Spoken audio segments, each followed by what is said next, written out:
A very good evening and warm welcome to all the participants who have joined for this 90th leadership conversation. I take great pleasure in welcoming Dr. Schmidt, Dr. Mario Schmidt. Welcome, sir. And very good evening.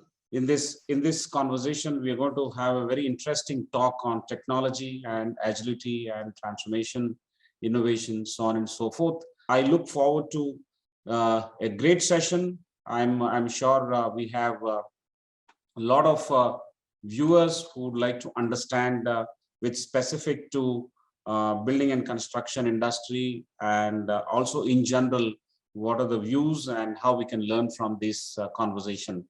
I will introduce the guest first and then hand it over back to him for his session. Bear with me and I'll share my screen with your permission. As I mentioned, these are Wise Views Leadership Conversations, Friday, 6:30 p.m. every week. We host this, and this is the 90th leadership conversation in this series. Technology in Action, Agility and Transformation, helmed by Dr. Mario Schmidt. So the first half an hour is the introduction and talk by the guest. And then the next half an hour, about 30 minutes or 35 minutes, we'll have the Q&A moderated by my esteemed colleague, Professor Prasad, and myself. So a brief introduction about Dr. Mario. He's the managing director for Lingel Windows and Doors Technologies Private Limited. He is an innovator, pioneer, and a leader par excellence. He's a man with great vision and great mindset. He actually came to India in 2006 from Germany and made a huge contribution and grew this business remarkably. Now this organization, Lingel Windows, is one of the top 5 fenestration companies in India. His contribution is also in the area of introduction of new products such as smart windows. He is a leader in true sense because he respects and encourages his team members while taking care of their needs at all times. He also believes in the importance of time management. He has always lived by the motto on time, every time. And this is not just limited to him. His team also follows it religiously. It's very, very infectious actually, which is the reason why his team stands out as compared to others. It is his core belief that a leader should possess all abilities as examples for his team by practicing what Dr. Mario has preached. His work ethic enables him to lead by example in everything that he takes on. This is a very, very interesting and very different way we have learned about Dr. Mario. Therefore, we are all very, very eager to learn from him. Thank you, Dr. Mario, for agreeing to speak in our leadership conversations. My pleasure for having me over here. Thank you so much for inviting me, and my pleasure. 1 second, once. I am not through. The other important qualities we have, other qualities of an ardent leader, and is an eloquent orator. He has the impeccable quality to speak on almost any topic related to the industry. Dr. Lingel has grown tremendously, winning numerous awards for the innovation it has brought to Lingel as a company has grown tremendously, and several awards it has won, including Franchise India's Magpie State Awards, Realty Fact, the ZAC Award from 2017 and 2018, INEX Awards, so on and so forth. Dr. Mario is highly dedicated and a believer in hard work. He managed to expand the presence of Lingel in almost 30 major cities in India, which in itself is deserving of appreciation. Dr. Mario is also the president of UPVC Windows and Door Manufacturer Association, which is also called UWMA. Dr. Mario is passionate about music and enjoys attending live shows. That is about Dr. Mario. Wonderful, amazing profile. I will now take one more moment to introduce my colleague, Professor Prasad. He is the director of academic wing at ICFAI Group. He brings a rich experience of 3 decades. In the last 3 decades, he has been an entrepreneur and a corporate professional and an academic leader now. He holds a BTech from the prestigious IIT Bombay, and also from IIM Calcutta, his PGDM, the Masters, which is also called MBA program now. He published several articles and books and presented papers in the conferences both in India and abroad. I welcome Professor Prasad to this 90th leadership conversation. With this, I hand over the stage to Dr. Mario. We are all ears. Thank you so much once again, and please start the session. Once again, very good evening to everyone, and thank you for having me over here. Let me make the screen sharing. Very good evening. And thank you especially on a Friday evening for joining us over here. As an entrepreneur and as a startup, as a business owner, as a driven enthusiast, there's a case study by Mr. Ritesh Dwivedi from the Amity University. Challenges startups are actually facing into the business environment, especially here in India. Too many startups coming with the same idea, poor lack of marketing of the business model, or that bigger companies are overtaking at a very, very easy step when someone had an out-of-the-box idea. And there's actually no market needs that we have something, but the innovation, what the product is very, very essential. And then again, to make a robust business opportunity out of it is again not going to happen. These are various things where, of course, in any kind of, not just the business I'm talking about tonight, any business is going to face. And yes, from Charles Darwin, it is not the strongest of the species which survive or the most intelligent which survive. It's the one that most adaptable to change. And of course, we are all happy to be here today. We had just the biggest change, which was COVID, as an impact to everyone from the hospitality to the education to all the industries. This I don't want to explore, of course, not in detail, but overall, yes, there is always a chance that you will become the next BlackBerry, Nokia, or Kodak. So therefore, in our industry, the overall lifetime for fresh startups is again just like 3 years only. We as a company, Lingel Windows, having actually a product which is 1,000 years old. How to make a product in 1,000 years old, how to make an innovation in a product which is 1,000 years old, because the main need of a window have actually never changed. I need security, I need ventilation, I need privacy, and I need comfort, and I need protection against water, wind, and dust. Those things was there even in the oldest temples across the world or in the oldest buildings. So now how to innovate in a product, how we are different, and what makes us different to many other players. Important is that we are producing the entire product range which is available in the fenestration industry. We do have windows out of UPVC, maybe called as plastic, UPVC windows. We do have aluminum windows, and we have wooden windows as well. These are the main 3 areas where a fabrication and window is made. And therefore, we can keep the choice with the customer, and we don't need to promote a particular wing. We keep the choice with the customer, so that at any case, I will not be outdated when the choice comes to a product which I may not produce.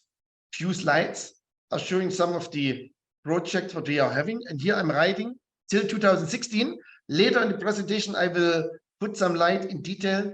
What does it mean? And in 2006, we was just in startup over here with 5 members, including me, and almost since the first 1 or 2 years, we are running this organization financially independent from the parent company in Germany. This was me in the year 2006. Yes, I'm here in India since the last 16.5 years. In April this year, I'm going to complete my year number 17. And what is also very important to say, that the gentleman there on the right side with the blue shirt, he is still with me. He is Mahesh, taking care of our business in Gujarat. And the one on the left side, he is Ajay. He is my production in charge for aluminum windows. And this is already one of our main key successes, that I could maintain most of my senior teams from day one. There are many people who are since 10, 15 years in the system, or those who are just few in the system, new in the system. I'm going to maintain, and I'm going to give an opportunity, similar like I'm working in a startup, that people are going to explore and to grow within the organization, so that the universe or the Lingel family we are providing does not really easy make people to step out on their own because they think that something else is better elsewhere. Very important, because what is the main capital what we have? It is human. Machines you can have anywhere, you can have your material you can buy anywhere, but it is finally the human which makes a difference. That's why, as best as you can, maintain your team members, give them growth, give them opportunities in life. And the way they are going to deliver you back is this what your organization actually really drives. And today we are happy in having more than 300 members. Maybe for large industries less, but for our industry, where the average member is around 25. So we are already 10 times with 300. Also other industry owners are having around 25 employees, and we are there with 300. We are, of course, there already on the much upper end.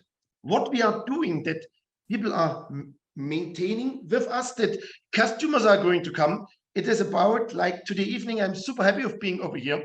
We do have our own Lingel Academy within our Lingel company, where anyone from the sales, from the technical background, from the indoor sales support is going to undergo a frequent and repeated training. We call it LA, not Los Angeles, is our Lingel Academy, where we have made a library and a store where all the product related knowledge, process related knowledge is there, so that anyone at any point of time can centralize it. We do have our trainers over there where we are training the skills on the technical aspect, and we do have our trainers, especially for the sales team, very important point, where sales skills are sold, especially a product what we have, which I will later show, which runs mostly sales on relation.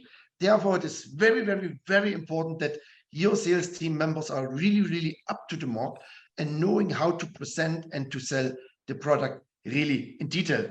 And just now I heard that today we are doing edition number 90 plus, if I'm right. So I was really happy that for our own Lingel in-house, every Saturday morning, we are running this BWM, Breakfast with Mario. On 31st of December, we have completed session number 100. And this is so important. Also, be really happy what your university does, so that you stay and you keep connected. You get influence of knowledge, influence of what latest trends, and learning new opinions. And the same I'm giving to my team every Saturday morning. What was happening during the week? What is the innovation? What is the target for the next week? What went good? What went not so good? So, and these things are really important, that whoever is there from our Lingel universe is getting a touch point with me and me to him, to the team, once at least in a week. For all the entrepreneurs of use, for your future or now, don't hide, remain at the front. When I got the opportunity to speak here today, I said immediately yes, and I will always say yes, because I'm super happy of getting connected to people. I'm super happy in increasing my network, my reach, because what is it about a brand, the product, or you as a person, so that more and more people know you, and you will learn even more. Wherever you go out, you will always learn something. That's why please step forward and remain at the front. So let's jump into the deep ocean of the business. Success mantra. There's a very famous author in a conference in Mumbai said it once, is it 99% luck if his book will perform and 1% good luck.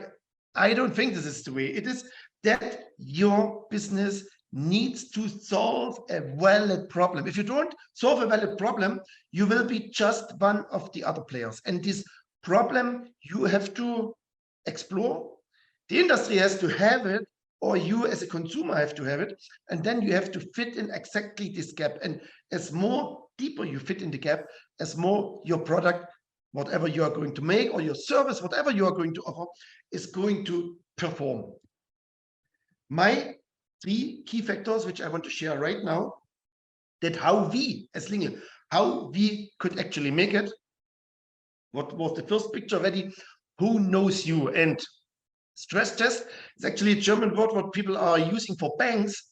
How frequently you undergo your stress test? How often are you challenging yourself? Who knows you?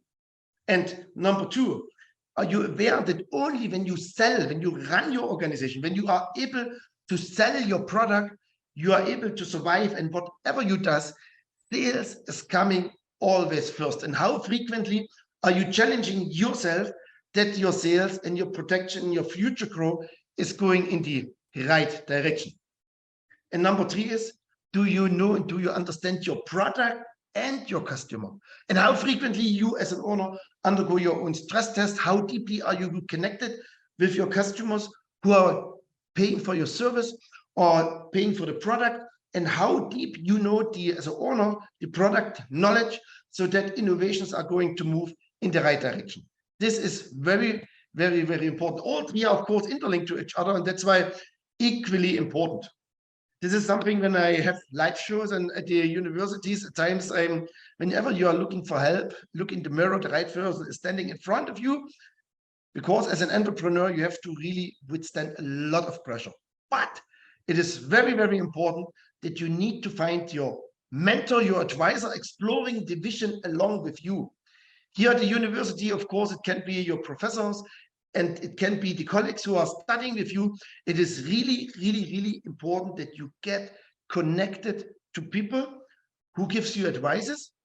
Don't get connected with the wrong negative people. Someone who is pushing you forward, someone who helps you. But first of all, you need to have the self-confidence on yourself. Who knows you, and start influencing in today's time. It takes time. Of course, it takes time, but we don't need to have the big paper ads anymore. There are thousands of ways where you can show. When you Google Mario and Lingel, you will find 46,000 findings. This is a quite good number, and this is all some content. It is not really ads.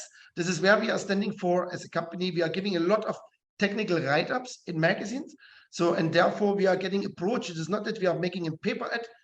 Relevance, gift and content to a magazine, and then you are going to reach there, and it's going and uploaded in any of the things. Same like it's also a wonderful networking platform of mine, which is LinkedIn. There have more than 15,000 followers. Also very, very important. Doesn't cost anything. Post whatever you does. Who knows you? Always question, who knows you? If I'm an entrepreneur starting now, who knows me and who is going to buy from me? Only the person who knows. And when I don't go out, when I don't show about myself, when I don't show about my product, my company, the sales is of course not going to happen. And as I just said, we as a company, we really, really deliver content. And my advice tonight, in whatever business you are, there will be a lot of magazines. And all these magazines are actually, they are hungry for content, because less people really want to spend time. And I don't talk about that we are making here maybe a PhD write-up. I said something on a product, something on an innovation, something on what has changed, some experience report, something which is out of the box, something which is new, share it with any of the magazines, and you have a big chance that it is going to get covered.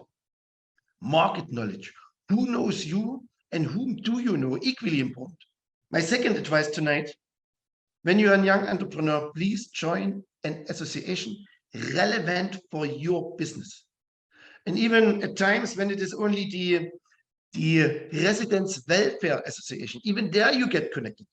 Or an industry association, like in my case, that I'm presently the president of our Window and Door Association, so that I'll get connected to the industry, so that I know the latest trend and what we are doing for the industry, that we are working on a lot of verticals to resolve problems what we have.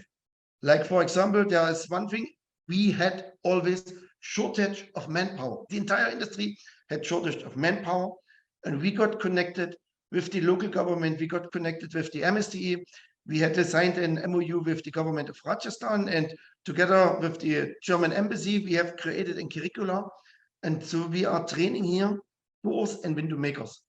And since we are doing this since the last 5-6 years, we don't have in this area any worker shortage, because we are having them in the training center, providing training, giving the job facility.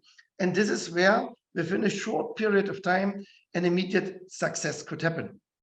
And also very important that as an association, we are, at least for our product, we are a part of the member of the BIS, of the Bureau of Indian Standard, so that we could, or we are putting standards in place which are making the product better, improving people's life, so that inferior products are getting slowly waved off from the market. And as I said, associations are always looking for people who are contributing. And you may think, hey, why should I do this for free? Because you are creating your legacy, you are creating your name, you are creating your brand. And as younger you are, I can really only once again advise this: join an association and be a part of any of the working groups. It is going to help you a lot. All the associations are looking for helping hands. And at the same time, so many things can be done good for the public. And at the end, you are creating your reputation, you are creating your name, you are creating your brand. And this is going to be positive for your future business as well. Don't give up when it's important, because it's not easy to achieve. Also for all the entrepreneur, don't give up so easy when you are personally convinced. This is the speech from Albert Einstein. It is written there in German. The way is, don't give up what is important for you, because it isn't easy. Important, follow your dreams, work for it. And in our case, what we, since the windows are a quite big investment of a house, we had to understand that our success came because of the big ticket size. We had to sell, or we are selling mostly by recommendation and by creating relations with our customers. And 70% of our business today is getting generated by repeated customer. We are providing a service, we are providing it in time, installing it, handing it over, creating a happy base, and therefore the recommendation comes. And only 30% we are adding new. And overall, it gives us a good base that by the beginning of the year already we know that a good amount of business is going to come, as it was happened all through the years. So far, we are there, yes, at 30 destinations. There are many green places. Yes, this is also a big point. We have to continuously improve and grow and grow and grow, so that the map is, and the network is becoming more tighter for all the entrepreneurs. If you are not giving your 100% every day, you remain the second best, and you will not make it. You will not run your organization in the long run successful. Don't see it as a part-time. Don't see, okay, now I'm not in a job pressure anymore. Now I'm my own boss. You have to create it first. Then you can step slow if you would like to. But in the beginning itself, if you don't give your 100% every day, you remain the second best, and you will not be able to survive. Start with small steps. Never lose your vision. Okay, there are so many down, mentor, very important. All is interconnected. I'm down. I need to talk to someone who is again building me up and exploring why it hasn't worked and what we will want to make it different. And always the highest expectation on yourself. Be self-disciplined. What we just said, our tagline is on time, every time. All my t-shirts have the logo on time, every time, so that we are going to deliver the things on time, so that customer can expect this from us. And as an entrepreneur, being too good is also not going to help you. It makes you fail. Being too innocent and too kind. Be kind, but know where it goes in the wrong direction, so that people are not going to make anything, so that later on you're going to have a problem. And once again, for the entrepreneur, those customers who are negotiating too hard are not concerned if you need to surrender your business tomorrow. If you have a service and someone says, hey, you have just started squeezing you, and then you stop, then later on he may have a problem, because then no one is going to serve the option what you had given, or the product what you had given. That's why kindly really make your calculation and identify your real customer and the need, and that you know which orders you are actually really going to execute or not. So do you have the right product? Do you have the right customers with you? Importance, you need to find your target audience. What I had shown initially, after 2016, we as a company, we had discontinued with all these high risers for various reasons, where I don't want to go in detail, but we have discontinued it. We understood it. It is not going to give us the gain we were looking for. It risks actually our overall business. And that's why we are taking it out, and we went to individual residences. And also very important, do you know where your market stands? We came in the year 2006, where the market was in a very emergent stage. Handful of company. 2010, we had a golden time, because everything was imported, less players over here. But then more players came in, things are produced over there. And in 2015, after 10 years, we had the first shift. And this was the time when, after the UPVC, we added the aluminium, because we was aware the tendency goes in a direction, and we have to be ahead. And where initially in 2016, maybe 1 out of 10 orders was in aluminium. In today's scenario, because of the market dynamics, it is almost 50-50. So when you don't see this forecast early, later on when you have to run and the situation is already created and you are running late, it will be always a problem. And then yes, in 2023, today we have 3,000 companies who are making the similar product. But I'm saying there is a self-driven, a driverless car in every product, and you need to find the innovation in your product. Now, last couple of minutes, let me only show you what makes us different. We don't make only the windows. We are doing what the carpenters are actually doing. We are providing the grill, the security grills within the windows itself. We are not making windows just only here in India. We are partly importing them as a value adding. We are providing, apart from the windows, these special glass conservatories as well. And we have created a lot of new innovation on particular products where we talk about security, where we talk about safety. And we are one of the experts when it goes to noise reduction, to soundproofing. There we have created a lot of landmark projects within the country where people know that when it is out of the box, then Lingel steps in. And this is where we identified our market, where we identified where the product fits the most. When something is out of the box, our engineering, our expertise is going to step in. Last innovation is only a small one. This is the way usually buildings after some time looking. And therefore we have introduced certain kind of trims so that later on, once the dirt is there, the water comes, it is cleaning automatically and the building remains clean. So last 2 slides. Do not allow that success makes you arrogant, but don't allow that failure breaks your heart. Don't allow that failure breaks your heart, as hard as it is at this particular moment, and always understand success of today does not feed us tomorrow. It only provides the foundation of our future growth. 23 minutes are over. I'm handing back to you. Thank you so much. Thank you very much, Dr. Mario. It's a very interesting, large presentation that you have actually put together. You wanted to cover a large ground, very enthusiastic about the growth which you have driven through your organization. Is a very ecstatic story.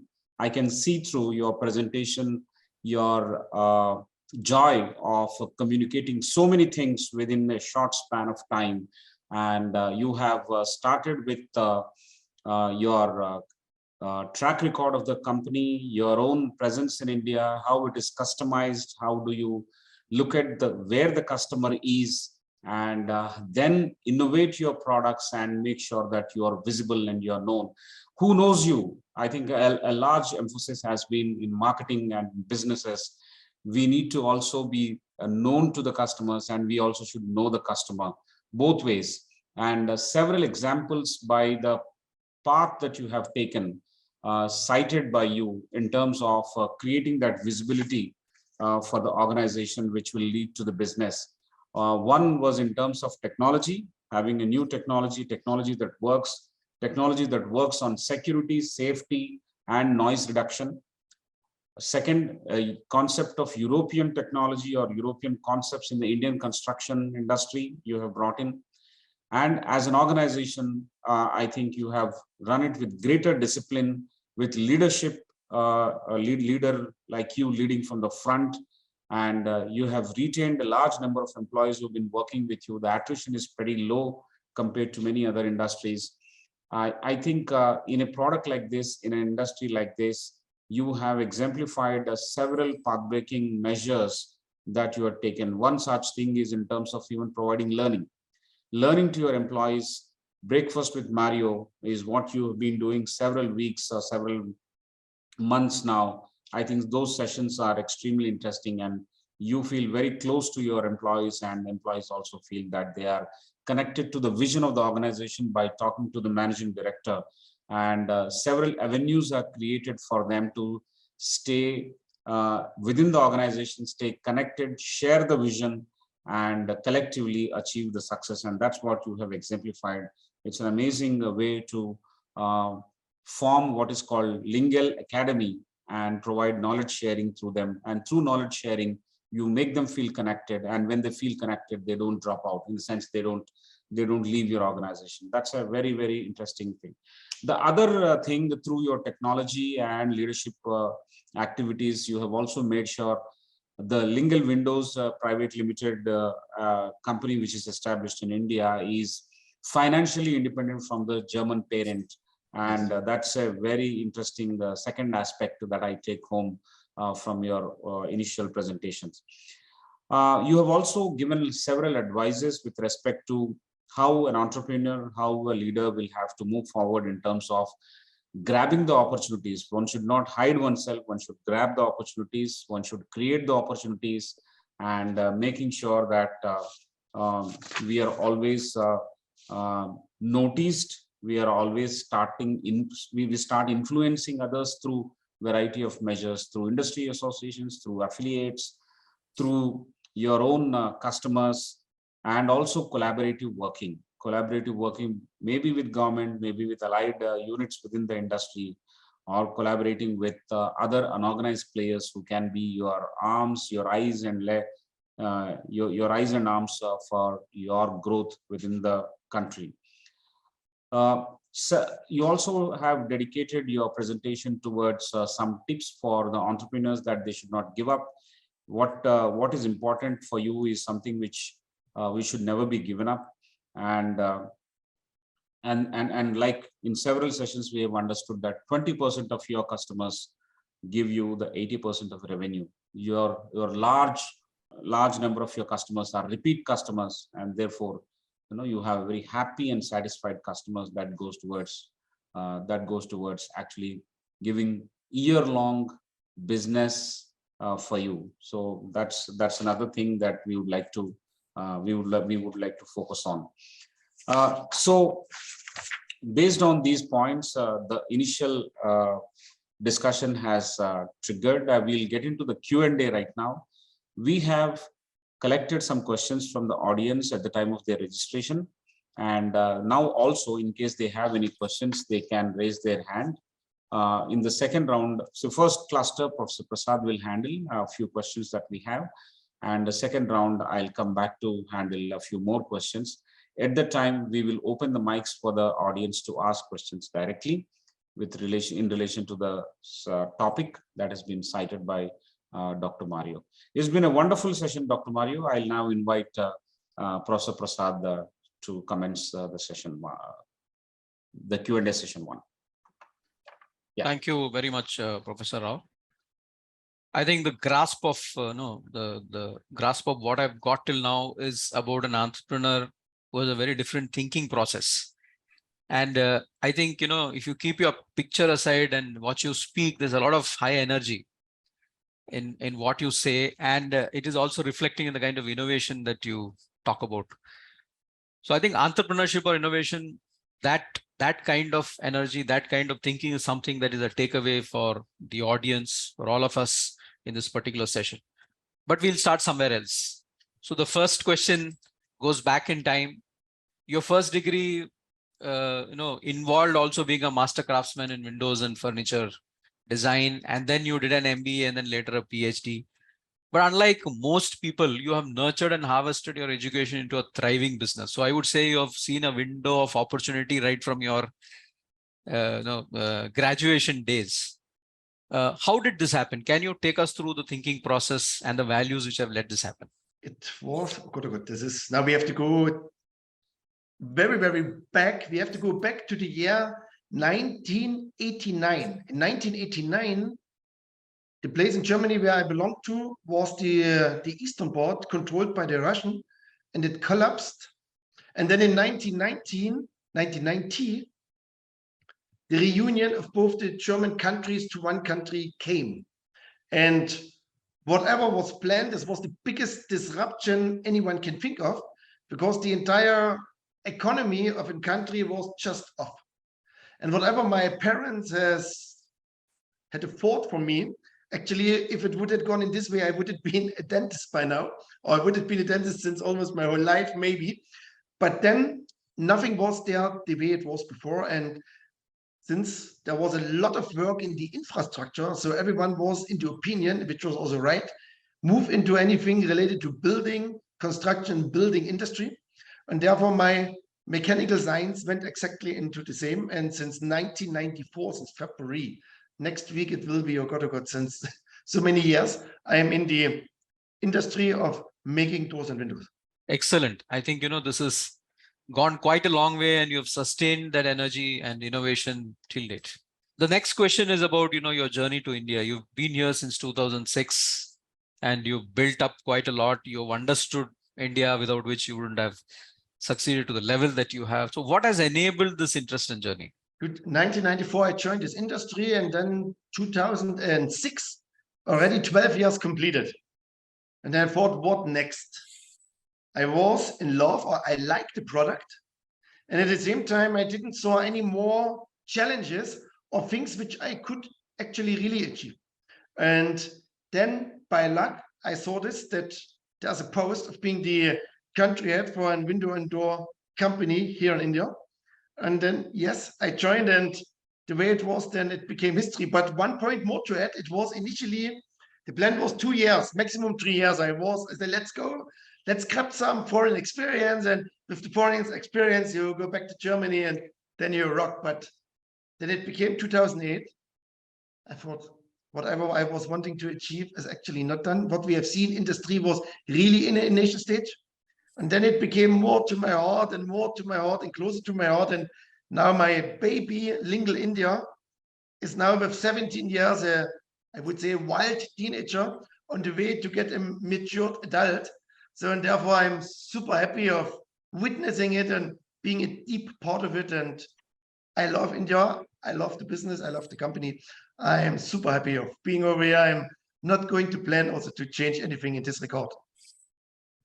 Fantastic, fantastic. I think from one thought process to a completely new process, completely, guided by what is happening around, from the disruption in Germany to the lack of challenges to the need to do something in 2008 and then where you are right now. Okay, the next question is related to what is your vision for Windows? What kind of opportunity do you see in Windows, and how does technology impact this, and how do you see this 5 to 10 years from now? Couple of questions in that. The vision for Windows is, since 2007, I was one of the founding members of our association, because I want that good products are actually getting delivered and installed. And since 2010, I'm there on the round table building material on the BIS. And now, that's what 2023, the standard on UPVC profiles is going to get published live. I was working on a standard which creates a product, a profile standard, where all the cheap products which are looking for a consumer similar, which are failing within a few years, are going to be in future not as per the standard. I don't say that they are not offered, but then for a consumer, he can at least differentiate what he is going to buy. And similar, we are still working on a window performance standard, which shows air pressure. When a monsoon comes, then the water should not come in. So when a monsoon comes, I should still be able to close my window. Certain security aspect, also those kind of performance parameters, which we are already making with Lingel, to implement them, to found them, to cement them in a standard. This is what drives me forward. We have already a couple of years back, what was also during the introduction, we got an award. We have invented a smartly and intelligent window, where I have actually a small computer inside, which shows me what is the temperature inside, what is the temperature outside.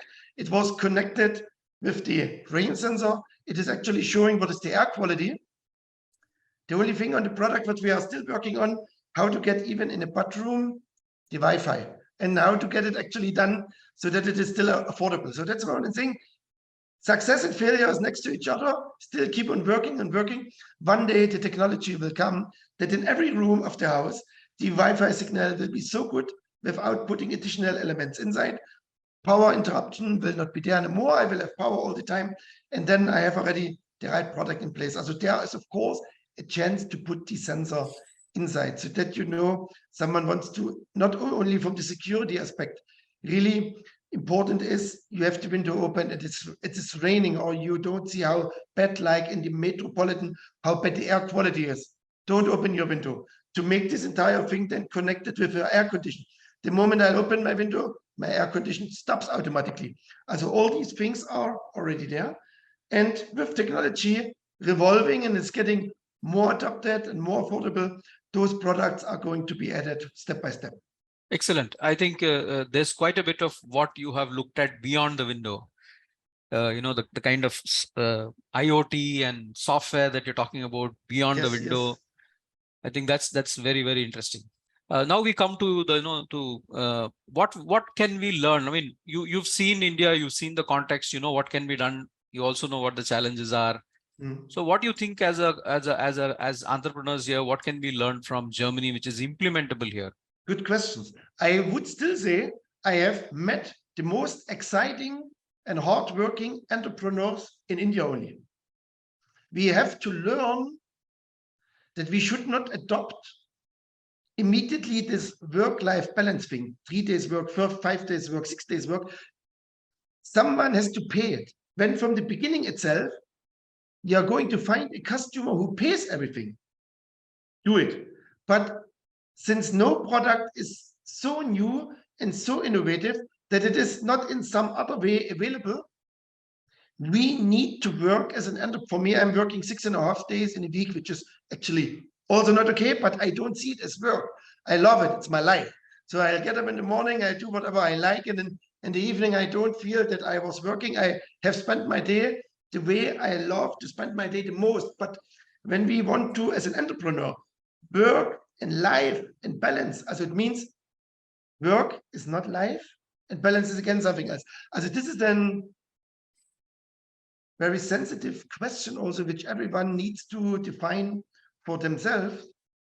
But as more as the word balance is on top, then I don't think that entrepreneurship is the thing you should opt for, because it will give you a lot of pressure which you may not like. So not everyone can be an entrepreneur, otherwise companies would not run. We need employees, and this is also good. They are also the pillars of each and every company. But this is very, very important to adopt easily. What we are talking about, a 4 days work in Germany. Super crazy. I don't know. 4 days work, salary for 5 days, and who will pay for it? On the end, you need to find a customer, which is actually now again a big opportunity for India, that certain things which are becoming super costly over there in Europe or in the US, we on the export business can actually jump in. IT, service, call centers, or from the textile industry, any industry which is still there and is maybe getting outdated because it cannot deliver at a price a customer is interested to pay, gives opportunities to us here in India where we can opt for to make it cheaper and at a similar quality. Fantastic. I think two things which I can take away is that your advice to entrepreneurs is that the enterprise is a mission, and therefore you need a mission-oriented approach, and it's not going to be that easy about 4 days or leave alone 3 days. I mean, it's going to be nearer 7 days per week. Yes. Which will take place. And the other thing is that I think with so much of demographic advantage in India, a lot of people should look at export opportunities and then see how that can be served from India. Like, let me add one more point. Like even here in Lingel, India, I have already team members who are talking perfect German and working with the German team in Germany. Also whoever is here in the audience, this is a huge, huge opportunity. Learn German. It's quite easy or difficult. It's of course a foreign language, but whoever knows English, the letters are already the same. Germany has a huge demographic problem, huge, which is going to be a big problem in the next couple of years. And when we may think that from the English speaking area, maybe opportunities are not so big, Germany is huge.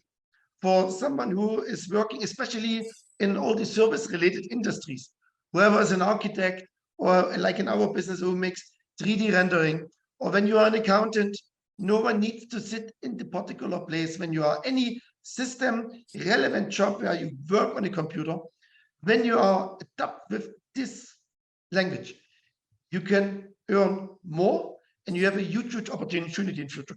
confirmed that this is one advice I would like to give. I think that's huge advice. What you're indirectly saying is the portal of entry into Germany is not is going to be your understanding of German, and the rest of it, there is already energy in India. Yes.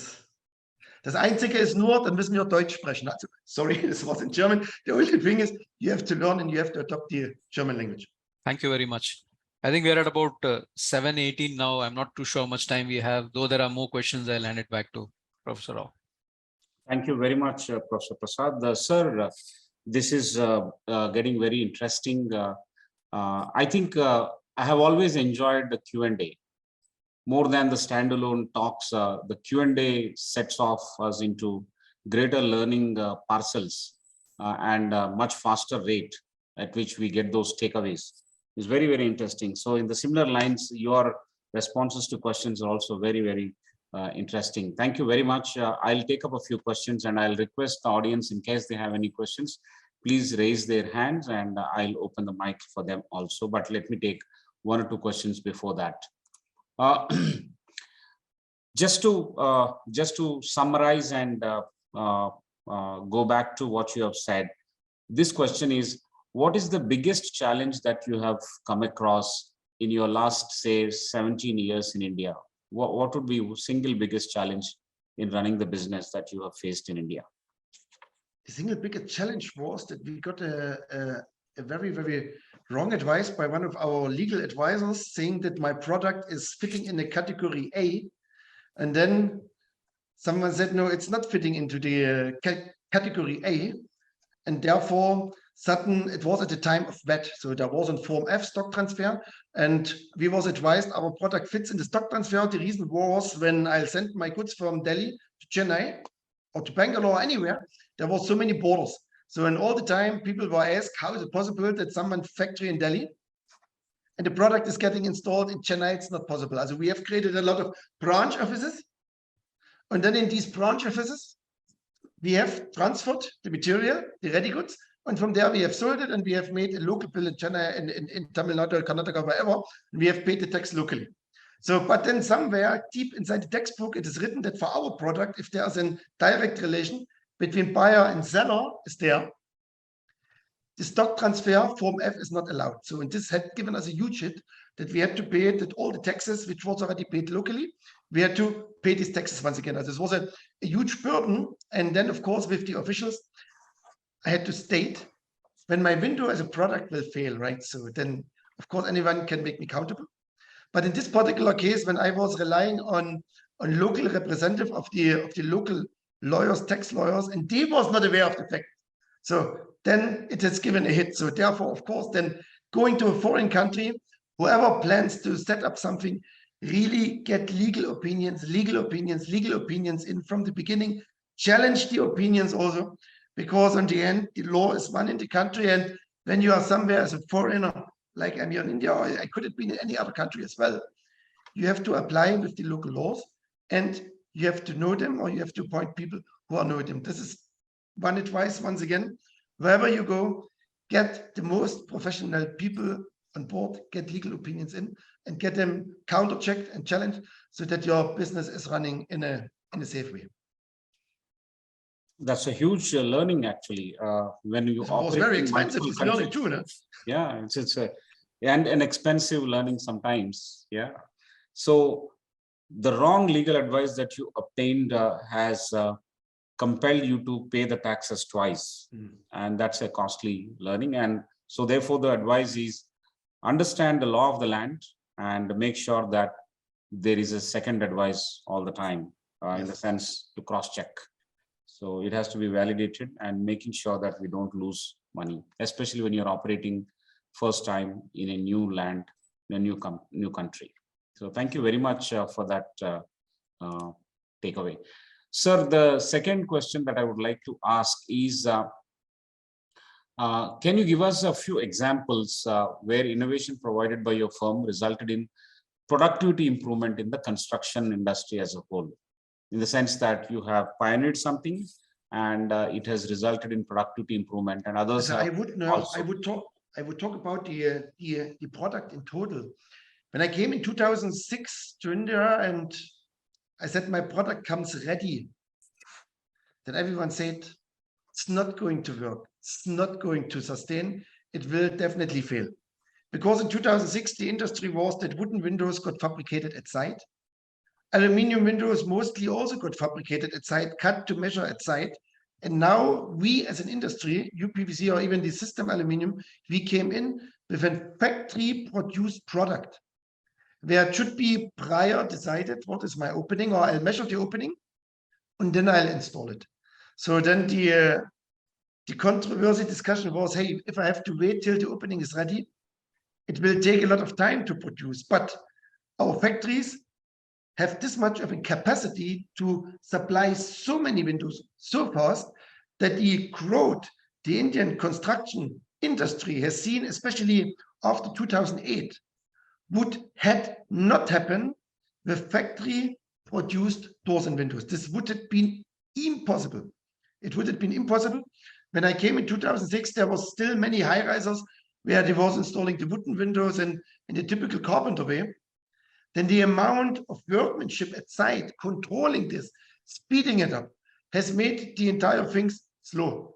Or in terms of a cheap section aluminium fabricated at site, has kept the quality extremely low. At the same time, who has suffered? The buyer, because either he got a very bad product or the construction took much more time. So therefore, with this product introduced in India, the speed has really reached something which would have not been possible otherwise.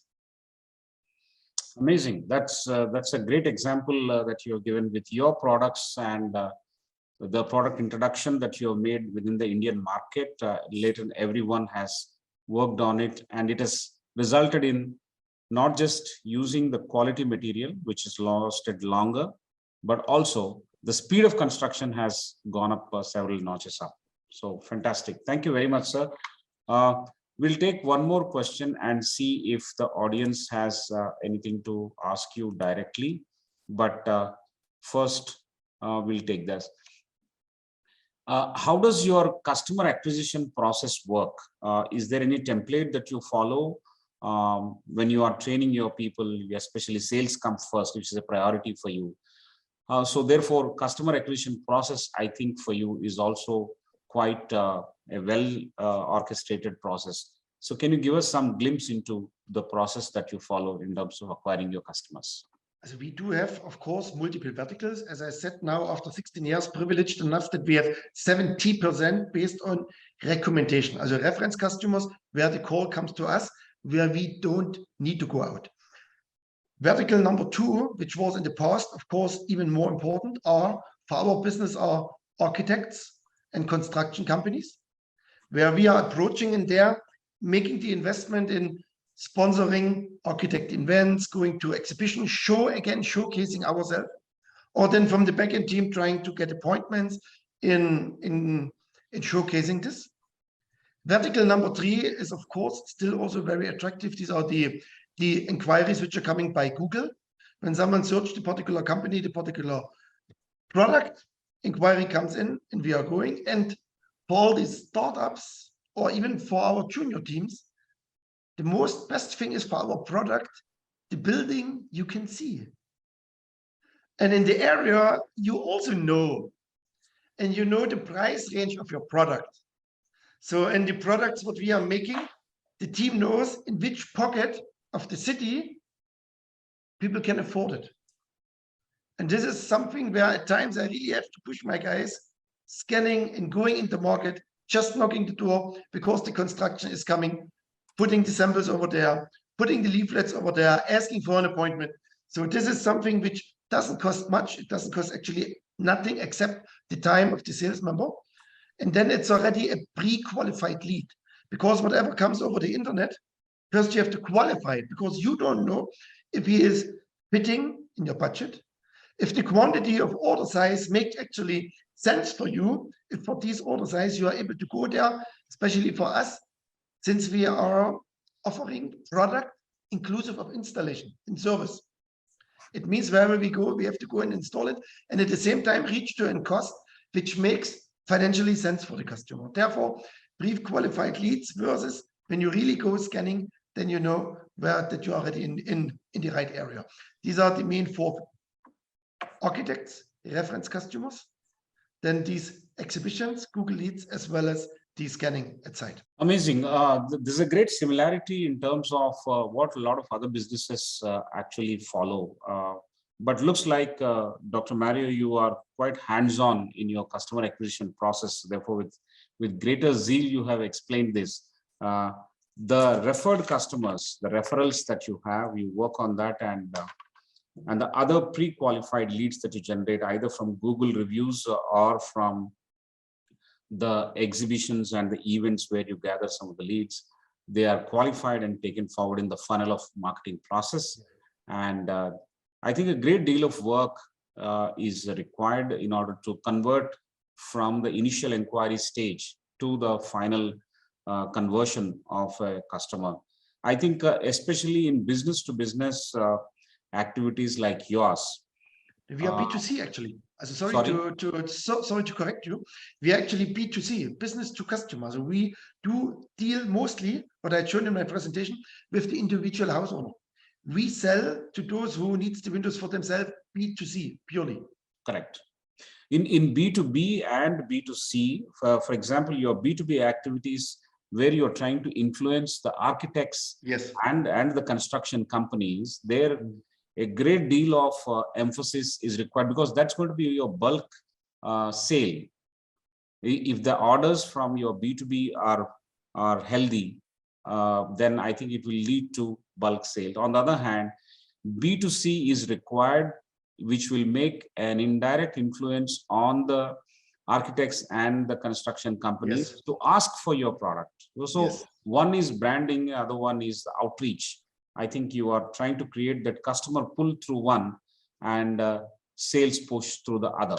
That is, B2B is a sales push and customer pull through B2C. I think it's a fantastic model that you are following.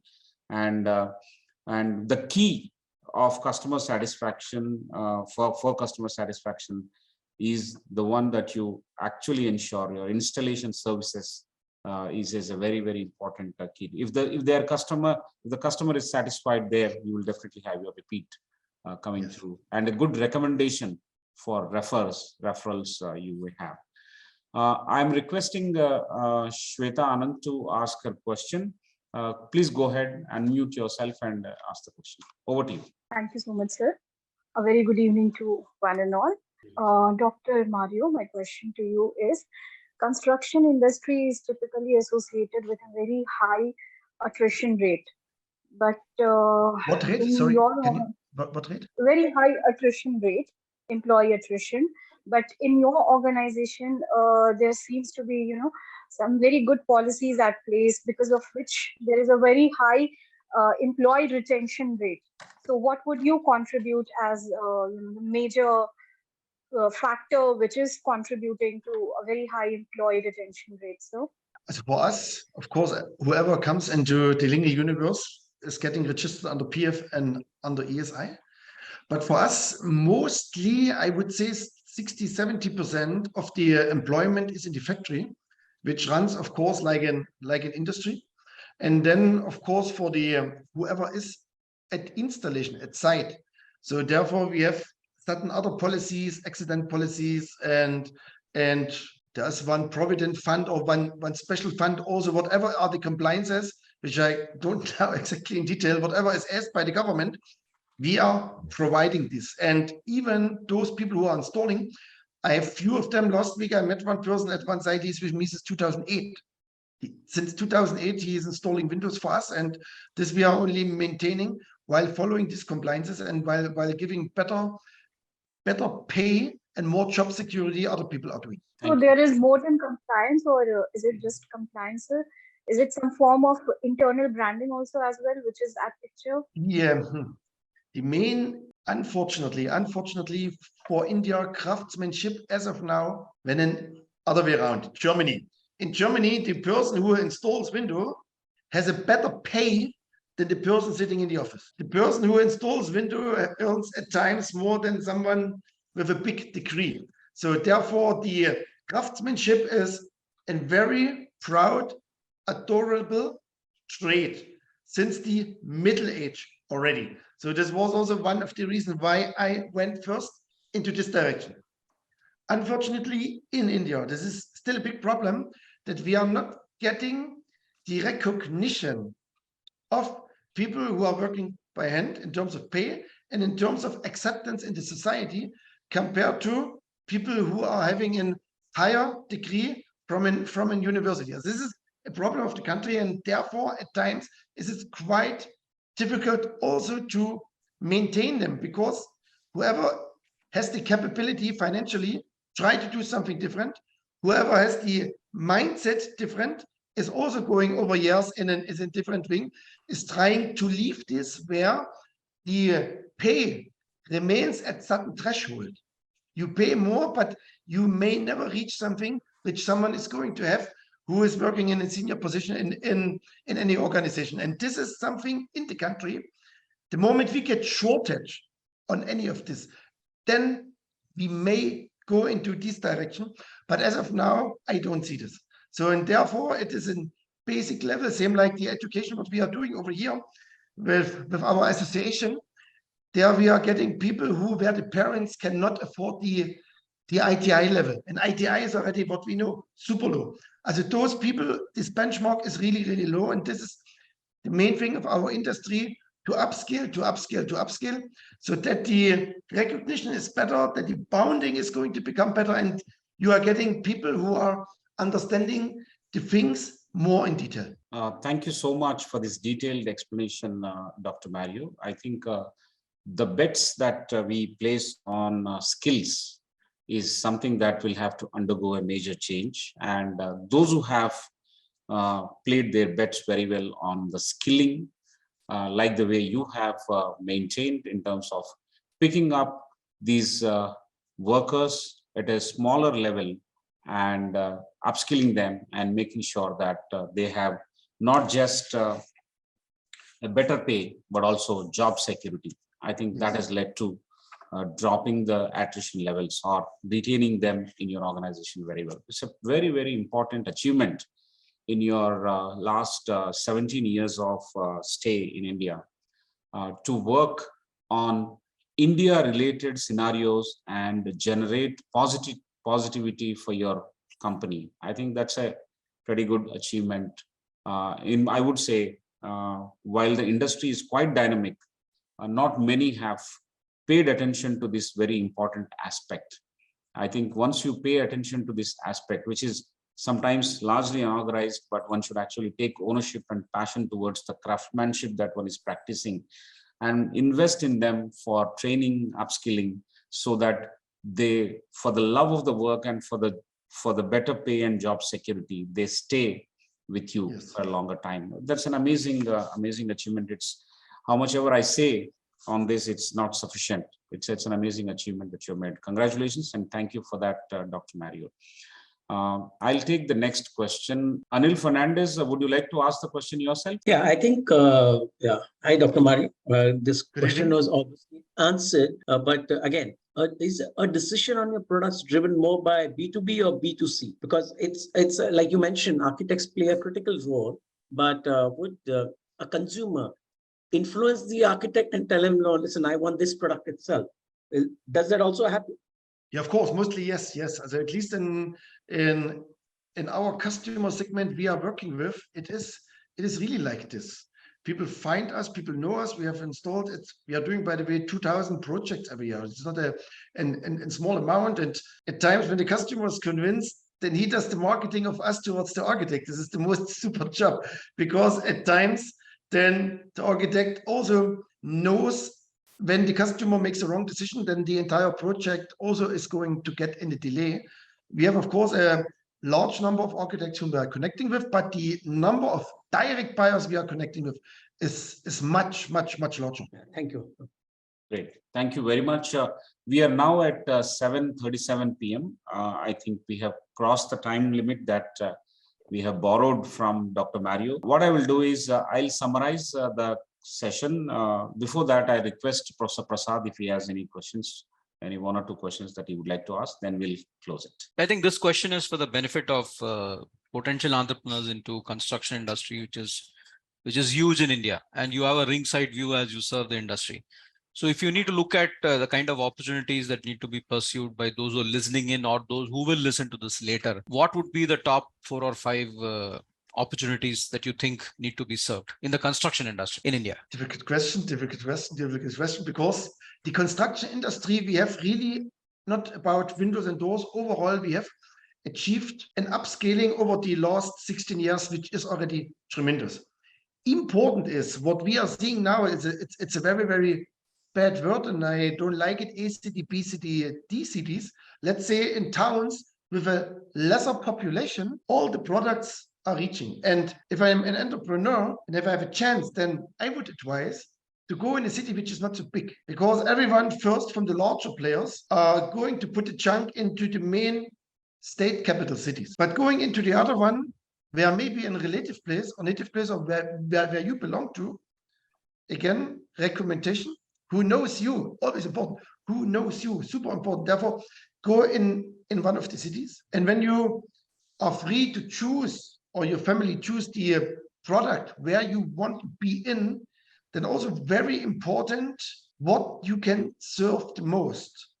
The growth in our industry is, I would say, limited because the service component is so big and crucial. It will remain crucial. It is in Germany crucial, here also. If you have a product which is just like tiles, cement, steel, switches, anything which is going to get where the buyer is not connected to the service company, then this is a much, every market has its own challenge. So, but while making this, then you can think about distributors. If you have a mass product, distributors. Therefore, it becomes more easy. Or as an entrepreneur, when you want to become a distributor, to understand this, then get again distribution where the service component, what going back to the last question, education of the country. Don't step there in where you are still widely dependent on the unorganized market or on the workmanship which doesn't reach certain standard. Today, when we talk about the elevators, this is a new product, new compared to maybe to masons, and therefore, because of life and safety, extremely ruled by the government. Therefore, you know that from the benchmark itself, you're going to step in where installation is must, but at the same time, you have an equipped team which you can think of. So, but when you go down into any other product, tiles, so, or wooden flooring, don't risk yourself for something which you don't have under control. This is maybe the best to describe. Don't risk your business with some element which are not under control. And this is very, very important. For the product with the BIS, it is getting better and better. This working committee for building material are making so many standards. Glass standard is there now. On PVC pipes, they made something. Wooden doors, so many more where you can really see when you buy something as per the standard, certain quality parameters are taken care of, so that later on when you're the trader, you're not going to stack up into something big where the suppliers maybe not existing anymore. One big step India has taken 6-7 years ago in making this RERA, Real Estate Regulation Act, so that 5 years you have to give a warranty. And don't deal with products where your supplier is not giving you 5 years warranty. And also maybe the last comment on this, funny even in our industry, that many people are only giving for the hardware, for the handles, 1 year warranty. In RERA, the developer has to give 5 years, you have only 1 year. This is already fun. So where we as a company, as Lingel, we give this 5 years on hardware. Profiles, we give much more, but 5 years on hardware and 5 years on pre-service, so that everyone who deals with us knows he is 100% safe and secured as per the Real Estate Regulation Act. I really apologize for my voice, but today I have a cough, but I'm happy that I made it till here.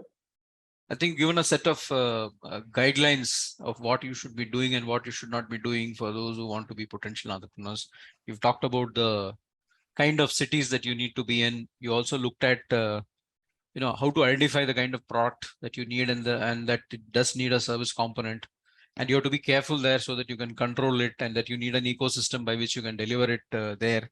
And you also looked at the new regulation which has come up, and therefore the ability to sustain that regulation in whatever you do. Excellent. I think there are some good tips out here. Thank you very much. I hand it back to Professor Rao. Thank you very much, Professor Prasad. Dr. Mario, I wish I had more time to retain you and seek answers for all these interesting questions that the participants have been asking. The beauty of this platform is not about me or about Professor Prasad. It is about the participants and the leaders. And the beautiful connect is the immense potential for learning begins when the question ends. I mean, we've been experiencing this several weeks, now 90th week, as I mentioned. I have thoroughly enjoyed this conversation, and it's a very different conversation compared to what we talk about. This industry-focused discussion on building and construction industry is something which we have not done in the past. And very rarely do we do this. But this is a large industry. It's a segment that we'll have to study carefully. And what are the influences of this industry, decision makers, and key drivers of this industry? I think a lot of it, the insights that you have given, have been covered within these expectations when you study any particular industry, most about building and construction industry. Thank you very much, sir, for this. I will also, for the benefit of my participants who have joined a little late, I'll just take 1 minute and I'll try and summarize. This whole conversation with Dr. Mario Schmidt has been very interesting, who has come to India in 2006. He has come from Germany and started building Lingel India, and Lingel India has been very, very successful since then. It has not only measured in terms of the number of cities that it is present, like 30 cities, it is also measured in terms of the awards that it has won, several awards and several new products that have been introduced. Second, the organizational effectiveness which is achieved by the managing director, that is Dr. Mario, is through very effective employee retention policies and employee retention practices. That is a mark of a true leader, how you have retained the employees, especially in a segment where there are a lot of variables, there are a lot of unorganized practices prevailing even now. I think within that you have built something which is more balanced, built something which is much more organized, and retained your employees. That's a great lesson that we have learned. On the other hand, as a train is led by the engine, so is the managing director or the leader who is leading the organization. So you have kept yourself right in the front. You have grabbed and created more opportunities to expand the visibility of your organization by being in the forefront of talking about your products, talking about the industry, in your industry associations, in various fora and magazines, print and electronic and social media. You have harnessed social media quite a bit to answer that important question of who knows you, and who knows you has been very nicely answered by you, which is many organizations don't do this. And if the leader is actually number one in the organization is harnessing social media to answer that question, then rest of them, some of the lead team members, say 10-15 of them, also would follow. That is leading by example and leading in an area where there is no expenditure. I mean, being present on social media or an organic presence, there's no cost. By not being present, it could be expensive. That's what is the lesson that we have learned. And by doing this, by harnessing social media, by answering the question, who knows you, you have started influencing them, not just merely knowing them, not just merely popularizing your face across the relevant people, but you have started influencing them about the new technological advancement, about the service levels, about the precautions to be taken, about the good practices. I think you have influenced them, and therefore it led to a positive disposition of their minds towards your brand and your company, your products. So that's an amazing area where you have led. And your suggestions for entrepreneurs, which is the third or the fourth bucket in your conversation, is very interesting. Unless you solve a valid problem, don't call it a great business idea. There are several who have failed, and those who don't adapt will also continue to fail. So unless and until you have a problem solving product or a business idea, and that problem also should be a valid problem to be solved, don't get into it. And at the same time, without giving 100% every single day, you won't be able to achieve. The theory of work-life balance for entrepreneurs is not applicable, according to you. An entrepreneur should forego the work-life balance and create a great organization for the customers and the internal customers as well. That's a lot of people hesitate and hide their advices under the oft-quoted statements available on Google. But you have said work-life balance is not for entrepreneurs. Entrepreneurs will have to sacrifice that. That's a very nice bucket you're focused on with your tips. The next one is with respect to customer acquisition process that you have. You have a detailed funnel in which, and also multiple avenues in which you acquire your customer. You seem to be having a great deal of first-hand involvement in all these systems. I can clearly see that. But if you have satisfied customers, then they'll be repeat customers, and a large part of your revenues will come from them.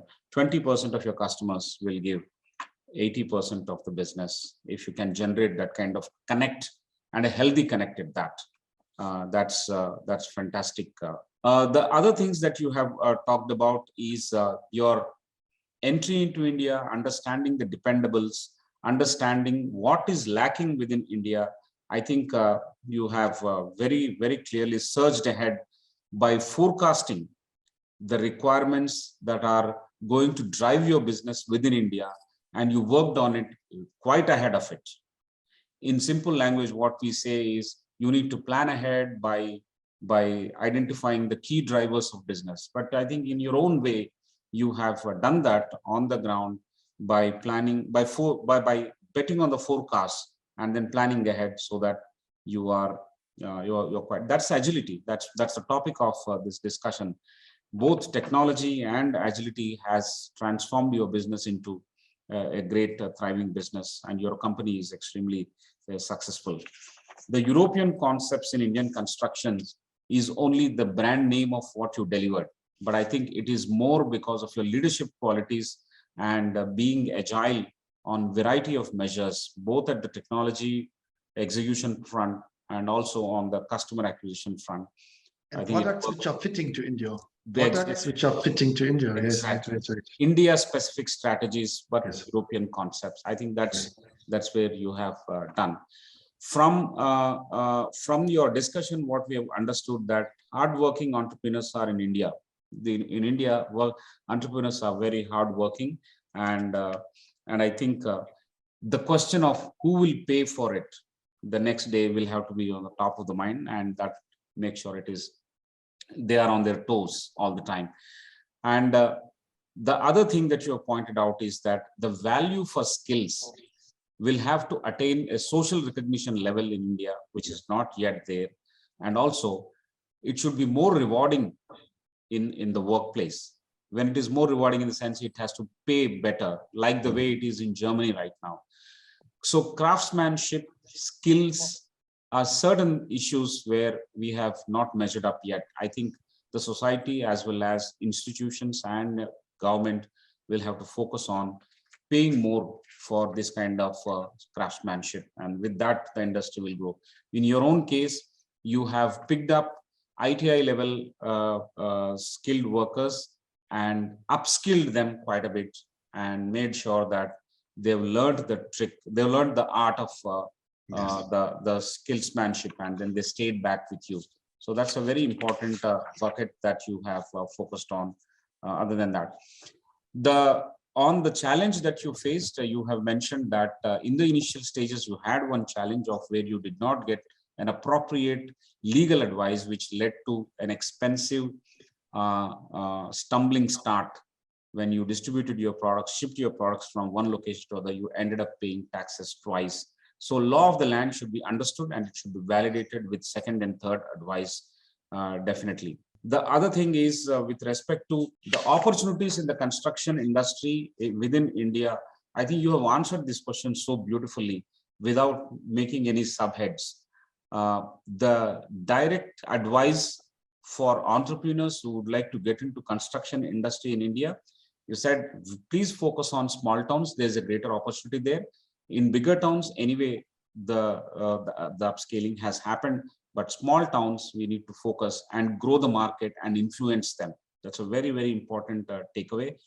You have actually answered this in terms of what we normally call in MBA the expansion strategies, focusing on all the P's: your product, your place, your promotion, and also taking advantage of the new trends, the new regulations that have come up, and service levels. More importantly, your product service levels have to be stepped up, and don't economize in the warranty period that is offered. I think that's another important aspect that you suggested. Educate the customers and educate everyone along the way, and don't depend too much on an organized market. I think one has to get their act together, pull their socks, and keep working on educating everyone around. That will in turn will help their business grow. That's a very nice, interesting way of explaining it to the potential startups or the entrepreneurs into building and construction industry in India. So thank you so much. We are quite impressed, Dr. Mario, with your inimitable style of managing what is called Lingel India from an infant to the current wild teenager that it is. And I'm sure with your strategies, you will make it a mature adult as well. My best wishes to you on behalf of all of us. Congratulations and thank you for your time and expertise and the energy that is so infectious. Your voice is a little down today, but otherwise I can make sure with your body language, you're a very, very energetic person, and that has been quite infectious. We have enjoyed your conversation with us, sir. Thank you so much once again from all of us here. Thank you. It was my pleasure of being here, and I really hope that the audience had some take home. And any detailed question, don't hesitate via the university and contacting me again. I would be really, really happy to give more details just in case it will be beneficial to anyone. Absolutely. We will provide that connect, and we'll continue to learn from you even beyond this conversation. We will write a summary of this session and share with you. We will request you to make some changes in case you have anything to add to it. You can also add, kindly respond to our request when we send the summary to you. It will be very useful. We'll host it on our archives section, and we'll also publish in a book, which is forthcoming. So one conversation for one leader, and that goes as one chapter. Wonderful opportunity. Thank you so much. We will get back to you, sir. Thank you so much. So ladies and gentlemen who present today, thank you for your patient listening and patient participation. You've always been fantastic. So do come back at 6:30 p.m. on the next Friday on February 3rd. We are going to talk about the innovations in agriculture. And we're going to have a very interesting person speaking on this, Mr. Raghu. Do come back at 6:30 p.m. on February 3rd. We will have a wonderful session and wonderful learnings from the sector of agriculture as well. And in the meantime, understand why Lingel is not in Bombay. Someone has pointed out why Lingel is in certain cities. Point out and keep writing. Share your email. We are Mumbai. We are Mumbai. Okay. Yeah. Yes, I thought so. We are there. I think this learning will continue, and we will keep asking questions and keep learning from you, sir. And keep searching on the website and social media and LinkedIn, where Lingel is present and where Dr. Mario is very hugely present. Where there are lessons for all of us over there. Take good care and good night to all of you.